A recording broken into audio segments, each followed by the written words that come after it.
Ce qu'il faut dire en ce qui concerne le secteur extractif, c'est que déjà c'est un secteur qui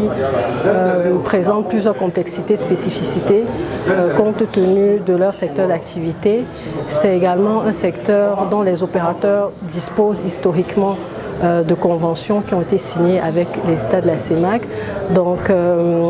c'est pour cette raison que ces entreprises ont bénéficié d'un cadre spécifique, d'un cadre spécial qui leur a été accordé par les États de la CEMAC pour traiter du dispositif de réglementation d'échange. Alors, le résultat des discussions qui ont été menées, c'est qu'un certain nombre de mesures d'aménagement et d'incitation ont été prévues par les États de la CEMAC. Donc ce qu'on peut dire, c'est que les États de la CEMAC ont bien entendu le cri, les réclamations, les revendications du secteur extractif, mais du point de vue des entreprises du secteur extractif, il y a certains points sur lesquels le bas blesse encore et pour lesquels il souhaitera avoir plus d'aménagement ou plus de concessions faites de la part des États de la Banque centrale, à savoir notamment le rapatriement, la question du rapatriement des recettes d'exportation et la question du rapatriement des fonds RSE.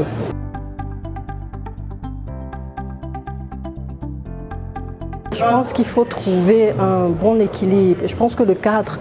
est déjà là parce qu'il y a un cadre de discussion qui a été créé entre les États de la Banque centrale et les entreprises du secteur extractif. Donc je pense que le cadre est là et il s'agit lors des discussions de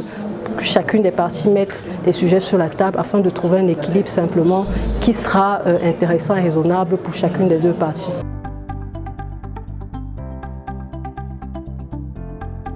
Ce que je peux dire, c'est que sans porter de jugement sur le corpus législatif et réglementaire qui a été prévu par les États de la Banque centrale, si la partie en face, si les entreprises du secteur extractif aujourd'hui estiment que